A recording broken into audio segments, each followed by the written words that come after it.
Assalamu alaikum. Good afternoon, ladies and gentlemen. Because Bangladesh এখন সম্ভবত 2 PM, এই জন্য আফটারনুন বললাম। আমার এই ভিডিওটা শুধুমাত্র মাননীয় প্রধানমন্ত্রী জনাব তারেক রহমান এবং স্বরাষ্ট্রমন্ত্রীর উদ্দেশ্যে দেওয়া। সেটা কি? সেটা হলো যে আমার পিছনে যেটা দেখতে পাচ্ছেন, এটা একটা পুশ ইন অ্যাটেম্পটস, যে এই জায়গাতে অর্থাৎ এখন নোম্যান্স ল্যান্ডে এই যারা আছেন এই অসহায় মানুষ যারা আটকে আছেন, না ভারতে যেতে পারতেছেন ফিরে, না বাংলাদেশে তারা ঢুকতে পারতেছেন। বস্তুত তারা ভারতীয়, শুধু বাংলা কথা বলেন, এজন্য তাদেরকে এই ধরনের সন্ত্রাসী ঘটনার জন্ম দিয়েছে ভারতীয় সরকার। আমি এই প্রশ্নটা মাননীয় প্রধানমন্ত্রীকে আমি করতে চাই যে দেশের সাথে যে দেশ একতরফাভাবে $19 বিলিয়ন পণ্য রপ্তানি করে, যে দেশে, সেই দেশে এই ধরনের অবৈধ কাজ, মানে তার দেশের নাগরিককে শুধু মুসলিম হওয়ার কারণে বা মুসলমান হওয়ার কারণে দেশে মানে সরকারি বাহিনী ঢুকিয়ে দিচ্ছে।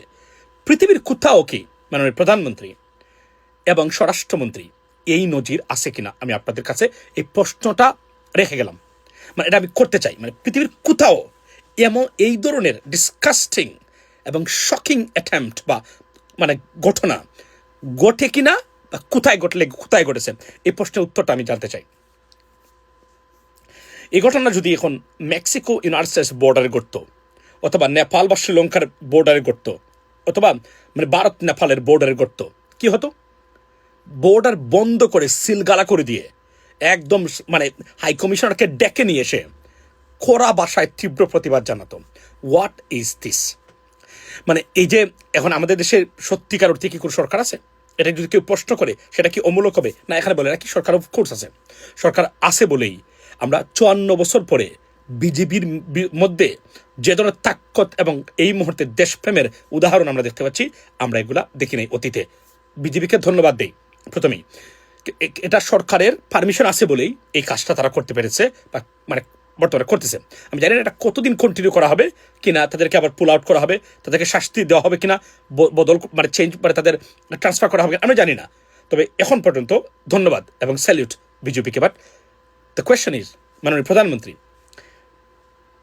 আমরা আবার বলছি আপনাদেরকে, ভারত শক্তের ভক্ত, নরমের জম একটা রাষ্ট্র। এরা শক্তিশালী পার্টিকে সবসময় সভ্য করে থাকে, কিন্তু এরা যদি নরম দেখে আপনাকে, আপনি যত বন্ধুত্বের দোহাই দেন না কেন, এরা আপনার উপর চড়া হবেই, এবং এই কাজটা এখানে করতেছে। আমি মনে করি it is a high time right now তীব্র প্রতিবাদ জানানো এবং এটাকে মানে কন্ট্রোলে আনা। কেননা মনে রাখবেন, আমি আবার বলি, প্রতিদিন বলি, ভারতের কোনো ইনফ্লুয়েন্স পৃথিবীতে কোথাও নেই। বাংলাদেশ ছাড়া পৃথিবীর কোথাও বিন্দুমাত্র পরিমাণ কোনো ইনফ্লুয়েন্স, পৃথিবীতে ইনফ্লুয়েন্স দাবি করা, যদি ইনফ্লুয়েন্সিং কোনো রাষ্ট্র থেকে থাকে, নাম্বার ওয়ান অ্যান্ড অনলি, তার নাম হচ্ছে ভারত। যুক্তরাষ্ট্র বা মার্কিন আমেরিকান অ্যাডমিনিস্ট্রেশনের কোনো ধরনের আপনার সাপোর্ট ছাড়া পৃথিবীর কোথাও বর্তমান ভারতীয় গভর্নমেন্ট একটা জিনিসও কখনো অ্যাচিভ করতে পারে নাই, পারবেও না। ডিজাস্টারিয়াস ডিপ্লোমেসি চলছে তাদের সেই জায়গাতে। এই জন্য আমি প্রধানমন্ত্রী আপনার দৃষ্টি আকর্ষণ করি যে আমি শুধু জানতে চাই পৃথিবীর কোথাও এটা সম্ভব কিনা, কেন ভারত এই দুঃসাহস দেখায়, কি কারণে, এটাকে খতিয়ে দেখে তার পাল্টা ব্যবস্থা নেওয়া দরকার। এটাই হলো উপযুক্ত জবাব দেওয়ার একমাত্র নমুনা বা মাধ্যম বলে আমি মনে করি। That's what it is. ভালো থাকবেন। আসসালামু আলাইকুম।